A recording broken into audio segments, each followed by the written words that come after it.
Mônica, bom dia, bom sábado para você, nosso aluno, membro da nossa comunidade. Para você que nos acompanha pela internet também, sejam todos muito bem-vindos. Quem vai nos trazer a palavra nessa manhã já é conhecido da maioria de todos nós, dispensa apresentações, mas para aquele aluno que está chegando, para aquele familiar que está aí pela primeira vez, quem sabe do lado de lá da internet também, é o pastor Wesley Zukovski, grande criador do método medieval e também diretor-geral dessa escola. Pastor, que Deus te abençoe, te use mais uma vez. Obrigado, pastor Fábio. Quem acabou de falar, pastor Fábio é o pastor dessa igreja, capelão e professor de Bíblia para segundo e terceiro anos do ensino médio. É um prazer estar com vocês nesse sábado.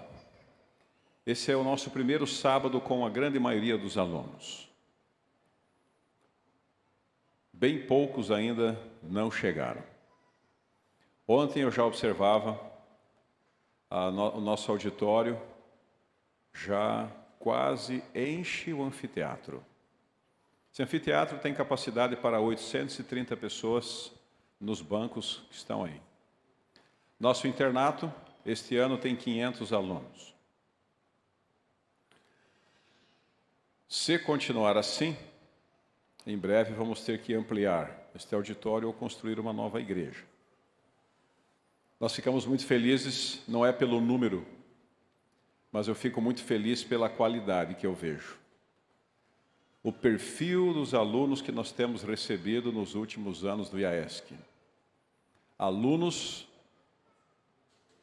de bom caráter, boa índole, focados. Até porque para querer vir para o IAESC não poderia ser diferente. Um colégio que pratica o sistema medieval, com regras disciplinares, levantar 5h30 da manhã, não é para qualquer um. E eu quero parabenizar você que veio aqui na escola. Tem que parabenizar. Porque estar aqui dentro e se adaptar a esse sistema é para poucos. É óbvio que no futuro você vai agradecer imensamente por ter estado aqui. A grande maioria que está sentada aqui dentro sonhava com esse local, sonhava em estar aqui. É provável que haja alguma exceção. Eu conheço uma. No mês de janeiro, recebi na minha sala uma família, estava entrando com um jovem. Eu perguntei assim, quem que é o interessado em estudar no IAESC? Aí o pai e a mãe apontaram para o jovem, e ele falou assim, não, eu não quero estudar aqui, eles é que querem. Eu falei, senta aqui no banco dos réus. Aí eu disse para ele, se você for um mau elemento, você jamais estudará aqui, fique tranquilo. Só tem um detalhe, se você for um camarada bom, eu vou autorizar a sua matrícula, porque eu não posso negar a minha história. Porque com 14 anos de idade, eu fui intimado a ir para o internato, é o que eu vou contar em seguida para vocês hoje. Fiz a entrevista com o jovem, revelou-se na entrevista um excelente caráter, bom de comportamento, não estava contaminado com práticas dos jovens aí fora hoje em dia. E quando eu terminei a entrevista, eu olhei para ele e disse, tenho uma péssima notícia para você. Ele arregalou os olhos e disse, qual? Você está aprovado na entrevista.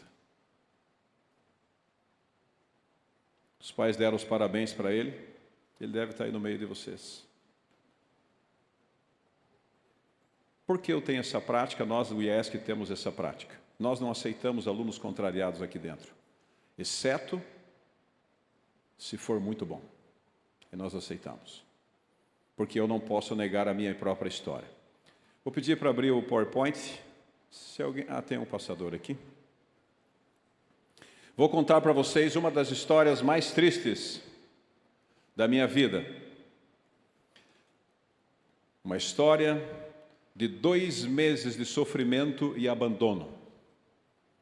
e vocês vão entender um pouco da minha história e da minha realidade. Ninguém me ajudou. Quando me sinto abandonado. Você já passou por isso? De se sentir abandonado, ninguém te ajuda, você quer fazer uma coisa, não dá certo, não deixam, não permitem, você não consegue. Você pede ajuda para os seus pais, eles não ajudam. Você pede ajuda para os irmãos, eles deixam você na mão. Você ora para Deus e Deus não atende a sua oração e você se sente abandonado, sozinho e reclama: ninguém me ajuda. Eu passei por isso. Apenas para relembrar um pouquinho, essa é uma das fotos mais bonitas que eu já tirei aqui no IAESC. Vasculhando ontem no computador, achei, pensei, vou compartilhar. Vamos abrir a Bíblia, livro de Mateus, capítulo 7, verso 7. Mateus, capítulo 7, versículo 7.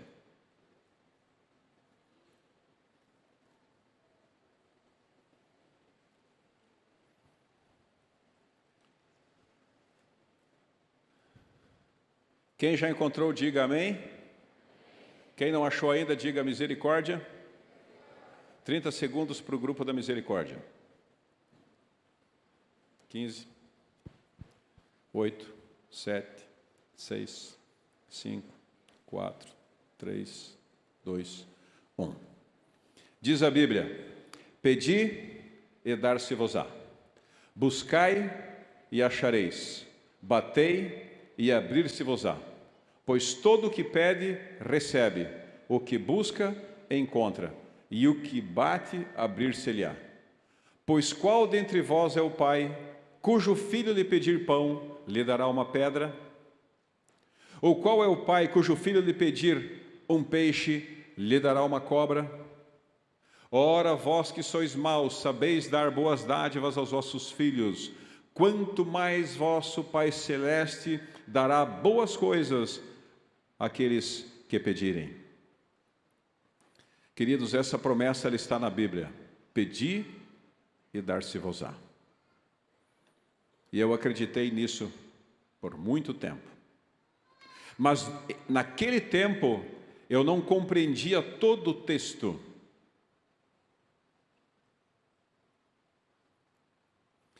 Eu achava de que se você tinha muita fé e você pedia algo para Deus, Deus dava para você o que você queria. Eu achava que se um pastor consagrado fizesse uma oração para curar uma pessoa de câncer, esse pastor tivesse muita fé, a pessoa seria curada do câncer. Eu achava que uma pessoa idosa que lê a Bíblia todo dia, que já leu a Bíblia 50 vezes, que faz 1 hora de oração por dia, pedisse um carro zero para Deus, Deus dava o carro zero. Isso eu acreditava. Até ler melhor esse texto, quando Jesus coloca a figura de um pai que quer dar o melhor para o seu filho. O filho pede pão, o pai não vai dar uma pedra. Mas pode acontecer o contrário. Num deserto, depois de dias caminhando sem alimento, sem água, de repente a criança com o seu pai olha uma miragem, acha que tem um pão, mas é uma pedra. E o filho diz: pai, me dá aquilo ali para comer, mas é uma pedra.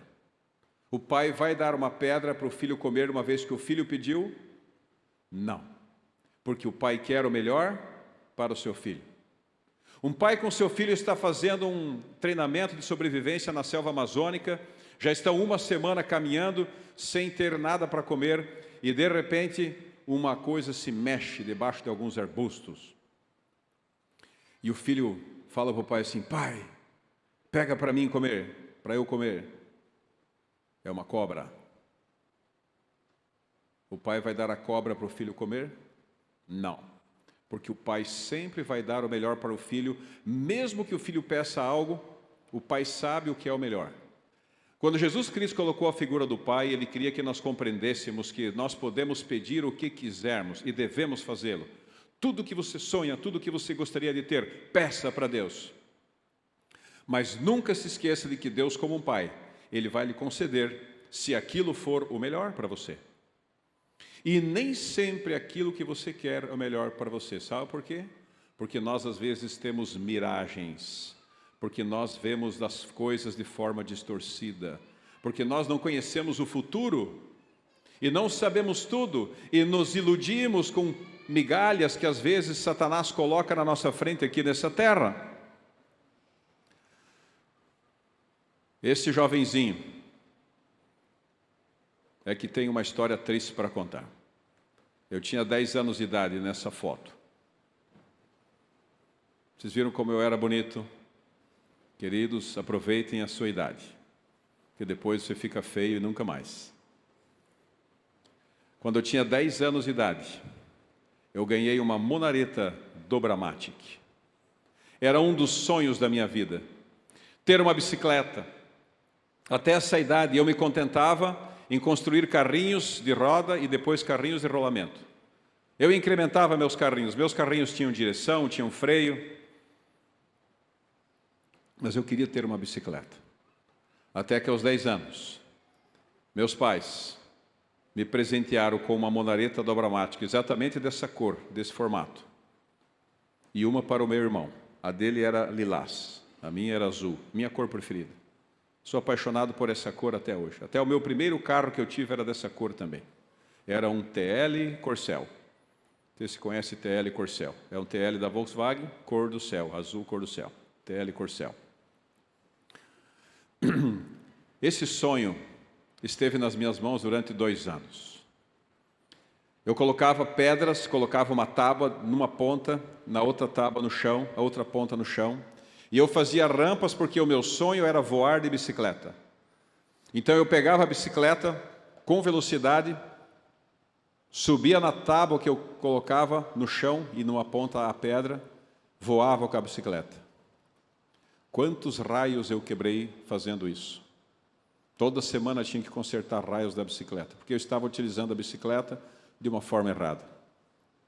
Mas um dia, a minha bicicleta foi roubada. Queridos, aqui foi uma das grandes decepções da minha vida, porque eu nunca tinha tido algo de valor nas minhas mãos. Essa bicicleta foi a maior riqueza que eu tive nas minhas mãos, porque eu fazia carrinhos, eu fazia skate também, para quem gosta de skate. Eu não tinha dinheiro para comprar o skate, meus pais nunca me deram skate. Eu peguei um pedaço de tábua, 2 paus de vassoura, consegui 4 rolamentos, fiz uma base em forma de cunha nas 2 pontas do skate, atravessei com um prego na diagonal, coloquei o eixo, o meu skate ele fazia curva num espaço de 4 metros. Nenhum skate comprado consegue fazer isso, o meu fazia. Você virava ele assim, os 2 eixinhos dobravam, eu fazia curva com o meu skate. Mas isso não me custava quase nada, porque eu ganhava os rolamentos no ferro velho e os pedaços de madeira eu achava embaixo da minha casa. Mas a bicicleta era algo de valor. Eu era apaixonado por essa bicicleta e quando roubaram a minha bicicleta, foi um choque de realidade na minha existência. Eu nunca imaginei que poderia haver seres humanos nessa terra capazes de roubar uma bicicleta de uma pobre criança. E lá estava eu, sem bicicleta. Eu passei 3 meses com insônia, quando eu deitava na cama à noite para dormir, porque eu era obrigado. Eu planejava durante toda a noite o assassinato da pessoa que roubou a minha bicicleta. E eu imaginava cenas em que eu encontrava o ladrão em alguma rua da cidade com a minha bicicleta. Eu me imaginava voando no pescoço dele, cravando uma faca no seu peito, ou quebrando o pescoço dele. 1000 cenas eu criei. Mentalmente eu treinei para matar aquele ladrão. Mas o ladrão nunca apareceu. Graças a Deus. Até porque se eu colocasse em ação algum dos meus planos, é provável que quem ficaria com o pescoço quebrado seria eu. Frustração. Me acostumei sem a bicicleta, mas não perdi o sonho. Naquela época começaram a vender no Brasil uma bicicleta chamada Caloi 10. Caloi 10 era a moda naquela época. Isso foi em 1979. E eu começava a passar na frente das lojas na cidade de Joaçaba, e tinha uma loja chamada Hermes Macedo. E ali na vitrine, atrás do vidro, tinha uma Caloi 10, cor marrom metálico. E estava escrito nela, Sprint, exatamente esse modelo. Uma Caloi 10 Sprint. Eu comecei a sonhar com aquela bicicleta. Eu conversei com a minha mãe. E ela disse, eu acho que você tem uma boa parte do dinheiro para comprar essa bicicleta. Porque aos 6 anos de idade, a minha mãe fez um plano comigo. Ela disse, todo o trabalho que você fizer, eu sempre vou te dar um dinheirinho. Você sempre separa o dízimo. E o que você não gastar, você pode depositar no Banco Sul Brasileiro de Descontos. Era um banco que existia, nem sei, acho que já falei isso aí. Era numa esquina da cidade de Joaçaba. A minha mãe me levou no banco com 6 anos de idade. Eu já tinha aprendido a escrever o meu nome. E ali eu assinei a minha primeira conta bancária. Queridos, todos os meses eu depositava algum trocado naquele banco. Agora, com 13 anos de idade, eu tinha mais da metade do valor para comprar essa bicicleta. O meu irmão mais velho tinha menos dinheiro do que eu. Ele sempre foi um pouco mais gastão do que eu. E eu perguntei para ele se ele não queria fazer uma sociedade em comprar a bicicleta. Meu irmão já havia ido para o internato. E ele disse, sim, vamos comprar a bicicleta. O valor da bicicleta, que eu não lembro, mas a metade eu paguei, a outra metade ele pagou, e ele disse, sim, vamos fazer um acordo. Eu venho para casa nas férias, a bicicleta é minha. Quando eu vou para o internato, a bicicleta é sua. Eu pensei, ótimo. Naquela época, eram 180 dias letivos, eram 4 meses de férias. Dezembro, janeiro e fevereiro eram férias, as aulas iam de março a junho, julho eram férias. Então, ele ficaria 4 meses com a bicicleta e eu ficaria os outros 8 meses. Excelente negócio. Fechamos o negócio. E agora eu estava realizado novamente, muito realizado. Porque agora eu tinha uma bicicleta melhor do que a que eu tinha sonhado, uma Caloi 10. O problema é que, quando eu tinha 14 anos de idade, na época das férias, nós trabalhávamos capinando soja. E lá estava eu e meu irmão, no meio do soja, uma manhã, por volta das 8 horas da manhã, o soja ainda estava um pouco úmido, molhado, e nós capinando, meu pai estava junto com a gente, saiu e foi olhar um outro lado da lavoura.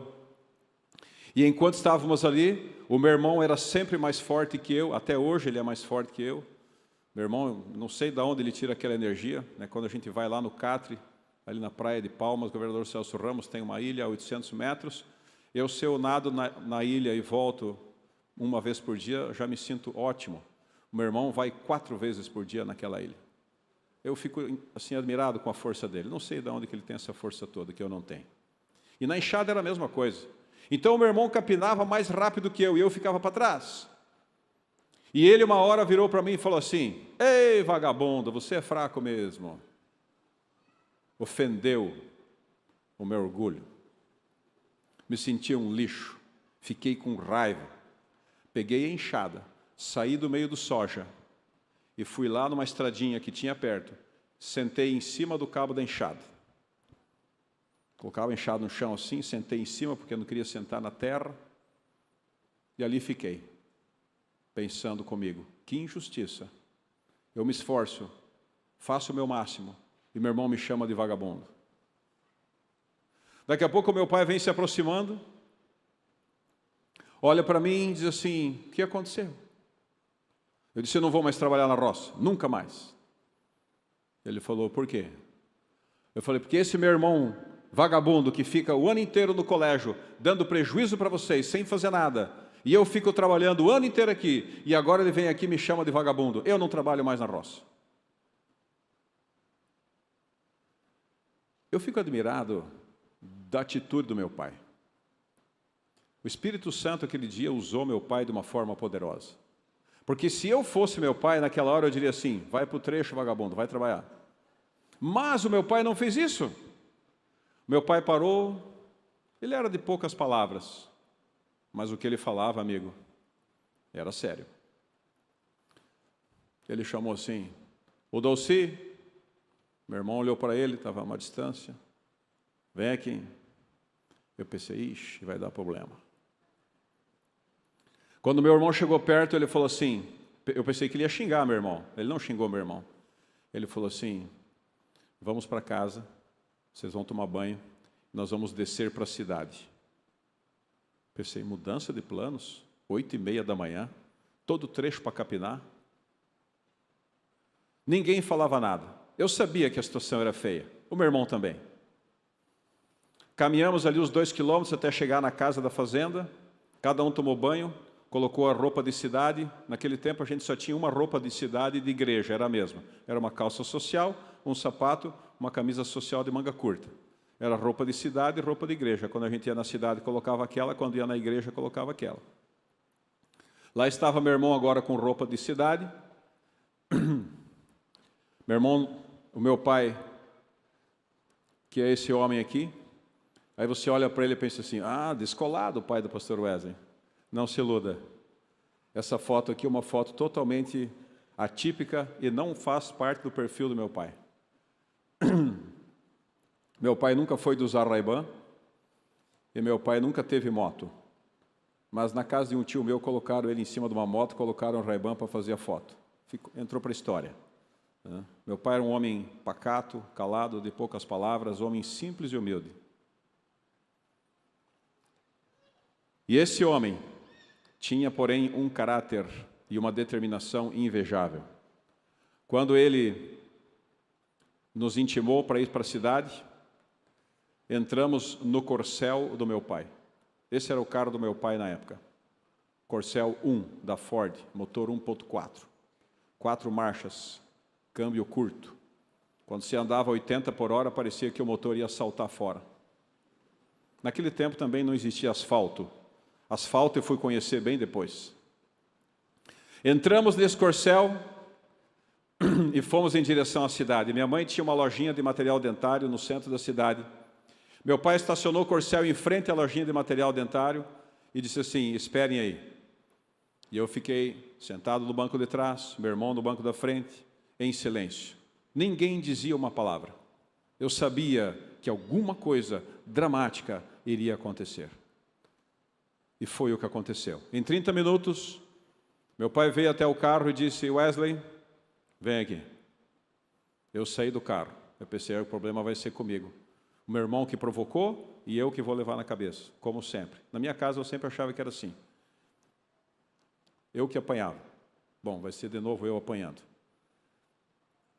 Foi entrando na loja, tinha um balcão cheio de dentes, materiais dentários, assim. Aí estava minha mãe, estava meu pai. A minha mãe olhou para mim e falou assim, filho, você vai para o colégio. O que era colégio? Era o internato. Era onde meu irmão já estudava. Ele já estava há 2 anos estudando lá. Eu já tinha feito o primeiro ano do ensino médio numa escola pública em Joaçaba. Eu olhei para minha mãe e disse, eu não vou. Ela disse assim, eu e seu pai, nós vamos nos sacrificar, porque lá não é barato, mas você vai para o colégio. Eu falei, não precisa se sacrificar. Vocês me dão a metade do valor da mensalidade e eu fico aqui trabalhando como sempre trabalhei. Negócio fechado, resolvemos o problema, volto para o serviço. Ela falou, não, você vai para o colégio. Meu pai falou assim, resolvido o assunto, vamos voltar para o carro. Voltamos para o carro, sentei no banco de trás. O meu irmão, naquele dia que estava só de companhia, né? Porque ninguém falou com ele e ele também não falou uma palavra. Voltando de Joaçaba para Grafunda. Grafunda é o local onde eu trabalhava na roça, existe até hoje. Você está convidado a ir lá. Se você for lá, falar para minha mãe assim, eu estudo no IAESC, você ganha almoço grátis e se precisar dormir, dorme de graça lá também. Lá na Grafunda. Voltando, eu nervoso, irritado, o mundo tinha caído para mim.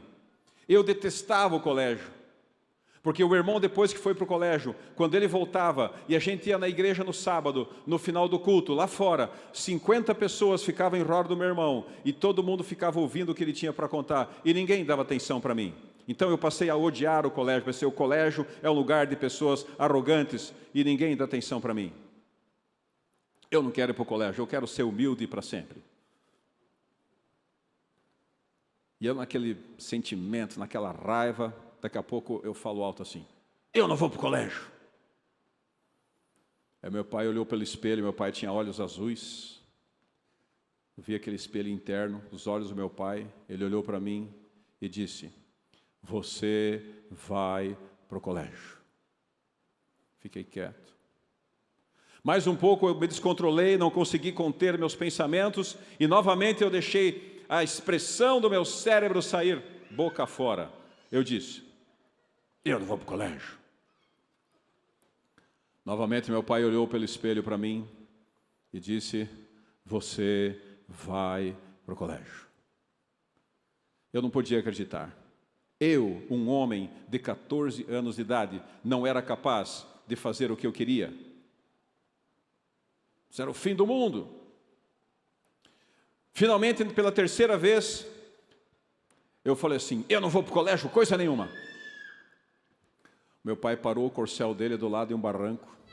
Eu podia ver o capim lá em cima do barranco.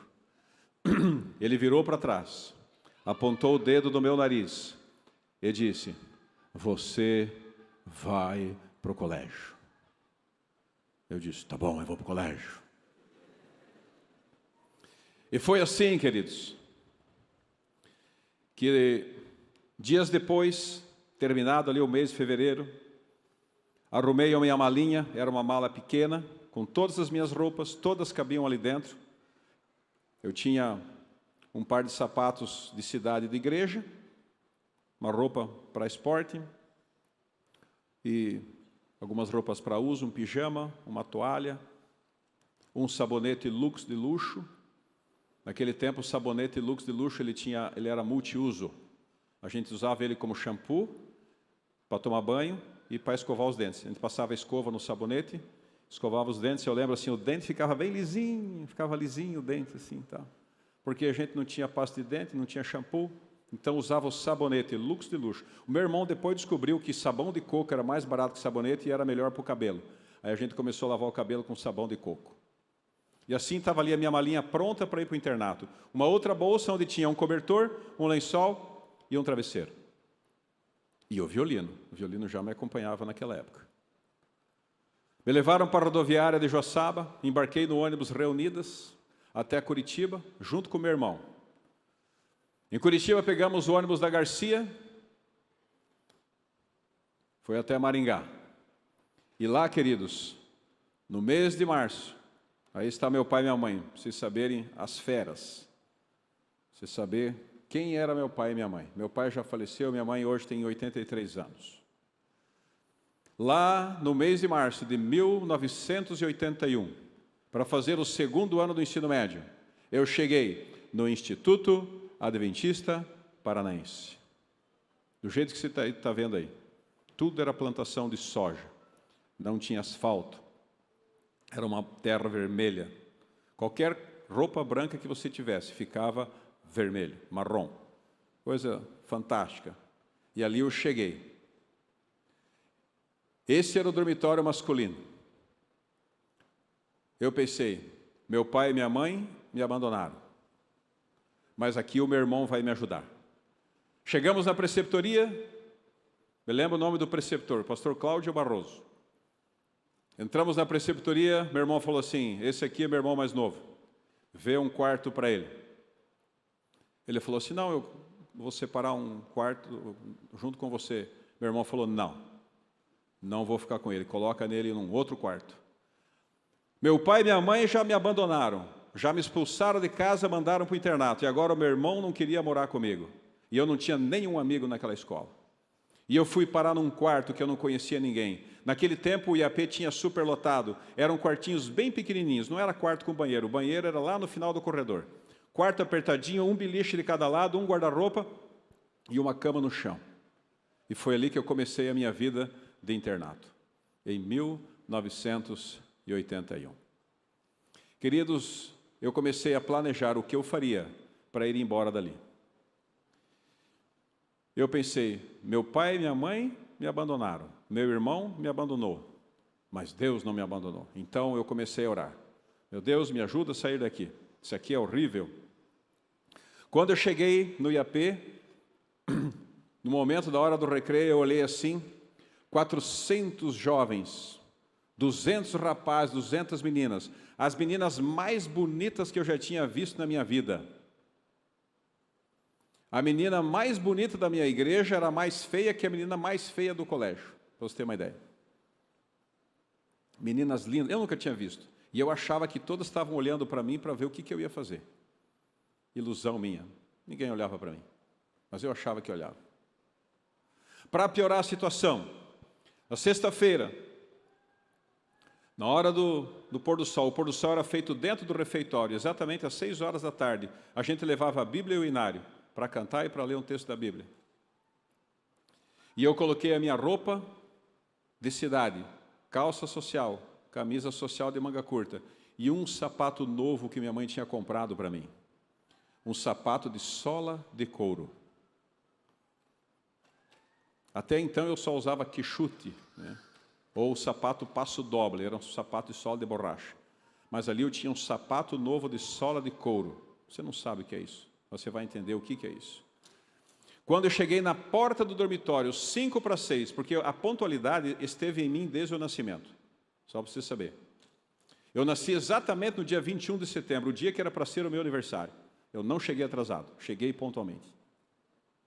Então, a pontualidade sempre estava em mim. Quem trabalha comigo sabe. Para mim, pontualidade é o respeito ao próximo. Quem chega atrasado é porque não respeita o próximo. 5 para 6. A porta lá do refeitório se abriu. Eu estava aqui na porta do dormitório e caiu uma chuva fortíssima. Mas eu pensei, é quase 6 horas. Eu não quero chegar atrasado. Coloquei aquela Bíblia e o inário embaixo do braço, segurei aqui e saí correndo naquela calçada. Dava uns 50 metros até entrar direto na porta do refeitório, porque ali entravam os rapazes. Numa porta entravam os rapazes, noutra porta entravam as moças. Atravessei aquela chuva, me molhei razoavelmente, e quando eu pisei com o meu sapato de sola de couro no piso daquele refeitório, é como ter pisado no sabão. Eu escorreguei. E eu fui escorregando uns 5 metros, fui parar embaixo de uma mesa, biblinários espalhados pelo chão. Na mesa tinha 2 meninas. Riam que se acabavam. Eu queria que o mundo, que a terra abrisse uma vala e me engolisse. Eu não queria que nunca mais me vissem. Parei um pouquinho. Os que estavam dentro do refeitório, eu percebi risadas contidas, mas um silêncio entenebrecedor. Olhei para o lado, minha Bíblia esparramada, meu inário. Pensei, não posso ficar a vida inteira aqui caído. Vão rir mais ainda. Então eu peguei minha Bíblia, peguei meu inário. Eu tinha visualizado a mesa que eu sentava. Naquele tempo, a mesa era fixa. 6 alunos em cada mesa. 3 rapazes e 3 moças. Você ficava 2 meses naquela mesa e depois ia para outra mesa. E não sentava com namorada. Só para vocês entenderem o que era internato há 40 anos atrás. Eu olhei para a minha mesa e pensei assim, eu não vou na minha mesa porque eles vão rir de mim. Lá no canto do refeitório tinha uma mesa onde sentavam os funcionários do jardim, da horta, da agricultura. Eu pensei ali, são homens humildes, são a minha equipe, é o meu time. Eu vou lá com eles. Eu fui lá para a mesa deles, eu perguntei, eu posso sentar aqui? Eles assinaram a cabeça que sim, mas quando olhei para eles, eles estavam assim, ó. E eu senti o drama. Eu pensei, esse aqui não é o meu lugar, eu devo ir embora daqui, eu não posso ficar nesse colégio, eu preciso ter uma forma de sair desse lugar.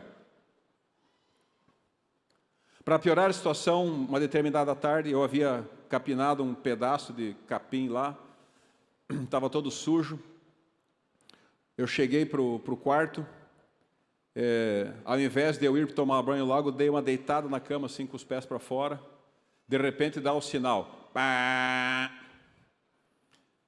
Esse sinal era exatamente 4h30, era um horário de estudo que tinha à tarde, um estudo obrigatório. E eu pensei, não tomei banho. Rapidamente peguei minha toalha, peguei o meu sabonete Lux de luxo, e aí me dirigi pelo corredor até o banheiro, lá no final do corredor. E quando estava indo, um monitor olhou para mim e falou assim, aonde você está indo? Eu falei, estou indo tomar banho. Ele falou, agora não. Agora é horário de estudo, pode voltar. Eu pensei, Que é isso? O cara devia me aplaudir por eu querer tomar banho. Na minha casa me obrigavam a tomar banho toda sexta-feira. Agora eu quero tomar banho e não quer deixar eu tomar banho? É uma pouca vergonha. E eu fui tomar banho. Pensei, não, eu estou fazendo a coisa mais maravilhosa do mundo, vou tomar banho. Entrei num box e um chuveiro. Aí aquele monitor, ele era bem menor que eu, mas eu tinha 14 anos. Ele era baixinho e forte. Ele empurrou com o pé a porta do chuveiro, me agarrou pelo braço, me saiu arrastando comigo pelo corredor, foi até a porta do meu quarto, jogou para dentro do quarto e trancou a porta. Acabou com o meu orgulho, acabou. Não tinha ninguém no quarto, graças a Deus. Você sabe que homem não chora, mas aquele dia eu chorei. Não porque estava sofrendo, eu chorei de orgulho ferido. Estava com orgulho ferido.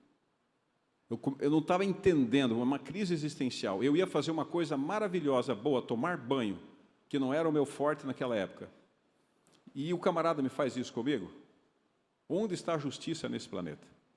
Então, eu realmente tinha que ser daquele colégio. Aquele colégio não era para mim. O que eu podia fazer? Não existia celular, não existia o WhatsApp, não existia o e-mail. Peguei uma folha de papel do meu caderno e comecei a escrever uma carta para minha mãe. E eu escrevi: mãe, aqui não é o meu lugar. Eu escrevi uma folha inteira, mas eu lembro dessas frases. Mande dinheiro para mim para voltar para casa. Se eu ficar aqui, eu vou reprovar de ano. Eu tirei 4 numa prova de física. 15 dias depois chegou a carta da minha mãe. Avisaram que lá na secretaria tinha um envelope para mim, eu fui lá, olhei, era a letra da minha mãe por fora. Mas eu não quis abrir a carta ali, porque eu pensei, deve ter surpresa aí dentro. Eu comecei a pensar, será que Deus ouviu a minha oração? Será que Ele não ouviu a minha oração? A minha mãe deve ter me atendido. Fui para o quarto sozinho, abri um envelope. Dentro do envelope não tinha dinheiro. E estava escrito assim, entre outras coisas: meu filho, aí é o seu lugar. Se você reprovar de ano, nós vamos entender, porque você sempre estudou em escola pública. Vamos orar por você. O mundo acabou. Meu pai e minha mãe não me escutaram. Meu irmão não me escutou. E agora Deus também não me escutou. E lá estava eu sozinho, abandonado, num lugar que eu não conhecia ninguém. Essa foto que vocês estão vendo era o refeitório. Essa porta central é por onde entravam as meninas. A dos rapazes fica lá do lado direito. Esse corredor de coqueiros, quando terminava o almoço, os rapazes ficavam do lado direito, as moças ficavam do lado esquerdo, cada um com seu namorado. Então, uma mocinha aqui, o namorado do outro lado, e assim se conversava. Naquele tempo não tinha essa de ficar pertinho, conversando, era tudo à distância. Então, ali namorava. Agora você pensa, uns 20 moças assim, uma perto da outra, 20 rapazes do outro lado ali, 5 metros de distância, né, olhando e sorrindo. Meu querido, oi, eu te amo, ai, que saudade. Mas não era só isso. Todas as noites, às 9 horas da noite, um monitor passava nos quartos recolhendo os bilhetes. Então, os rapazes que tinham namorada, eles escreviam um bilhetinho para a menina lá do outro lado. O monitor recolhia, isso era levado lá no dormitório feminino, as meninas recebiam e ele trazia os bilhetinhos das meninas. Tempos depois, eu já tinha uma namorada e mais 2 colegas de quarto também tinham namorada e as 3 moravam no mesmo quarto lá no dormitório feminino. E nós começamos a desconfiar uma coisa, que elas mostravam o bilhete para as colegas. Então a gente fez um teste. Como eles entendiam que eu era o que melhor escrevia, então eles falaram assim: Wesley, faça uma carta bem romântica. E coloque, assim, palavras bem fortes, amorosas e tal. E aí cada um vai copiar a sua carta e elas vão receber 3 cartas iguais. E vamos descobrir se realmente elas leem a cartinha da outra. Não deu outra. Naquela noite, 3 meninas do mesmo quarto receberam 3 cartas iguais, só com a letra diferente, mas o conteúdo era exatamente o mesmo.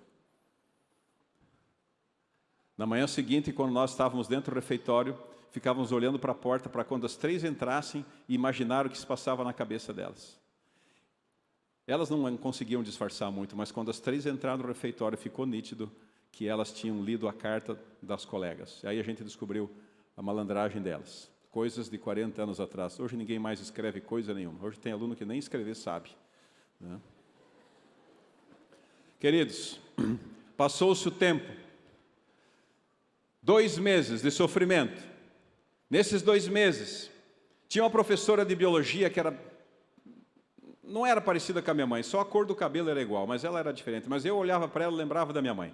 E ao mesmo tempo que eu odiava a minha mãe, eu estava com saudade da minha mãe. Nas aulas de biologia, eu só conseguia pensar na minha mãe. Mas passados 2 meses, logo teria um recesso. Minha mãe mandou uma carta para mim e veio o dinheiro dentro. E a carta dizia assim: filho, vai ter um recesso em tal data. Estou mandando o dinheiro para você vir passar o feriado em casa. Eu olhei aquele dinheiro, aí eu me lembrei o que eu teria que fazer para ir para casa. Eu teria que pegar em Maringá um ônibus da Garcia, você está vendo aí o ônibus, ir até Curitiba, em Curitiba pegar o ônibus da Reunidas e ir até Joaçaba. Uma noite de viagem, mais um dia de viagem, para ir e a mesma coisa para voltar. Pensei, sabe de uma coisa? É muito sofrimento para ir para casa. Eu vou ficar na escola. Perguntei ao preceptor, eu posso ficar aqui no recesso? Ele falou, tem que pagar diária, porque o recesso não está incluído. Eu falei assim, mas eu não tenho dinheiro para pagar diária. Bom, eu até tinha, minha mãe tinha mandado, mas eu não queria gastar aquele dinheiro. Queria aproveitar em coisas melhores. Aí eu falei assim, mas eu não tenho dinheiro para pagar essas diárias. Ele falou, vai falar com o tesoureiro. Fui lá falar com o tesoureiro. Expliquei para ele a situação, mora muito longe e tal. Quantas horas eu precisaria trabalhar para poder ficar no recesso? Ele falou assim, 6 horas.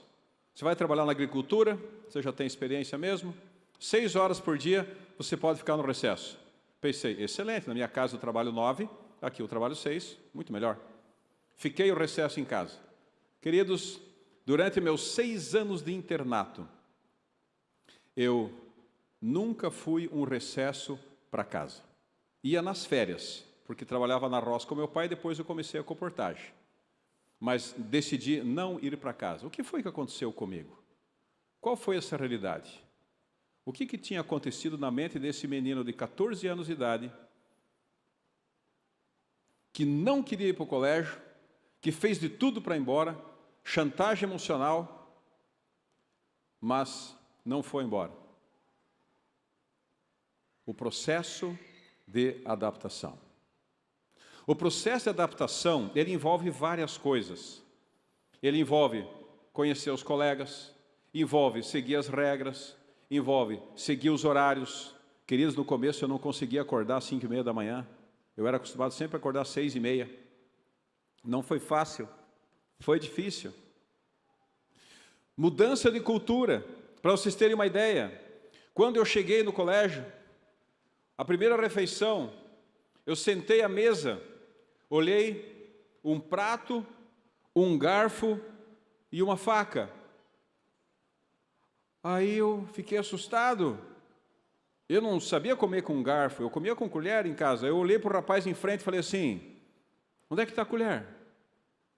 Ele falou, não tem colher hoje, não vai ter sopa. Eu falei, não, mas eu como com colher porque rende mais. Ele falou, não vai fazer isso, aqui se come com garfo.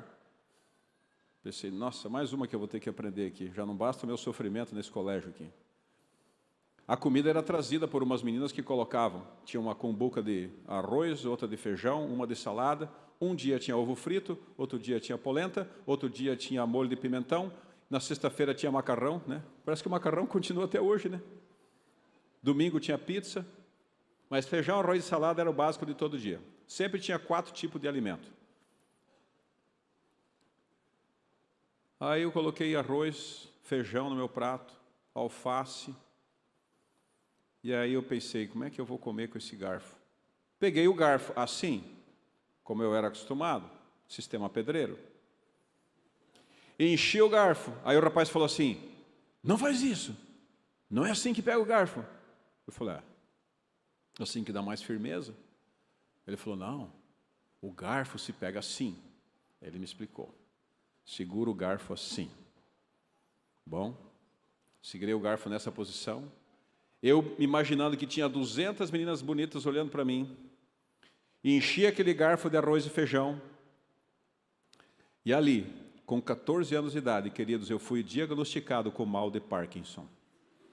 Começou assim, e vinha aquele garfo, para tentar acertar a boca. Quando chegava na boca, já não tinha mais arroz e feijão em cima. Os grãos iam caindo no caminho, então eu colocava a boca por cima do prato e tentava comer. Rapaz, que dificuldade, a adaptação a novos hábitos, adaptação a novas realidades, a novas situações.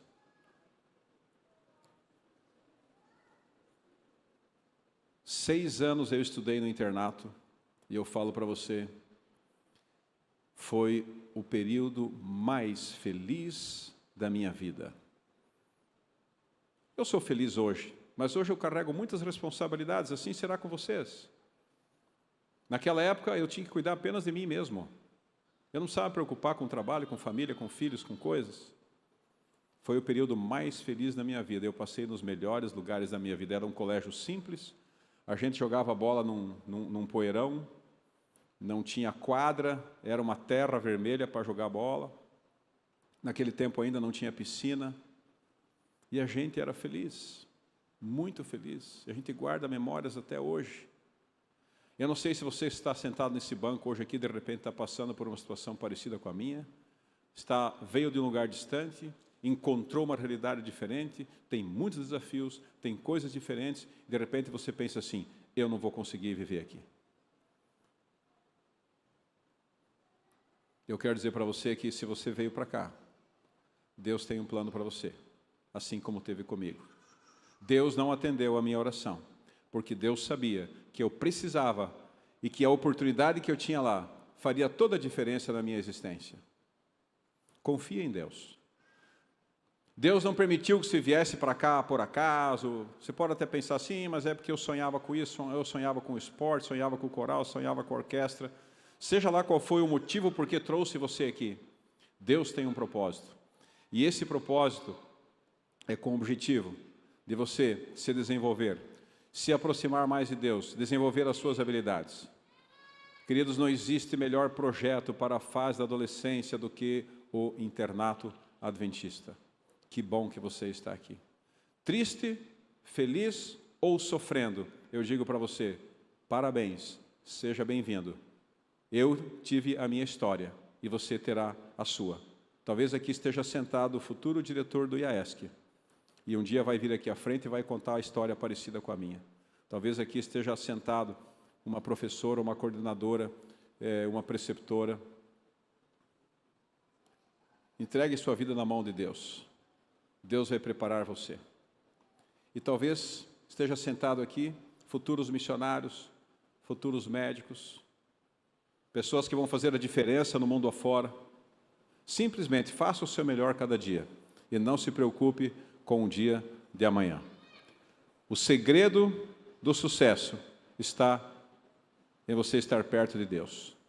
Mesmo que seja difícil, esteja perto de Deus. Entregue-se a Ele e Ele com certeza estará abençoando você. Feche seus olhos, vamos orar. Obrigado, Senhor, por esse sábado. Obrigado por esse momento de estudo da Tua Palavra, de reflexão. Obrigado porque Jesus nos incentiva a falar contigo e a pedir tudo o que sonhamos e queremos. Mas obrigado também, Senhor, por entendermos que o Senhor vai atender aquilo que é o melhor para nós. Aqui está, Senhor, centenas de jovens que saíram de sua casa para estar nesse lugar, enfrentando situações difíceis, adaptação, culturas diferentes, hábitos diferentes, que cada um possa estar perto de Ti e ter coragem e força para superar cada obstáculo, cada barreira, e assim estar se preparando da melhor maneira para ter um futuro brilhante e feliz. Dá-nos, Senhor, um sábado feliz em Tua companhia, é o que nós pedimos em nome de Jesus. Amém.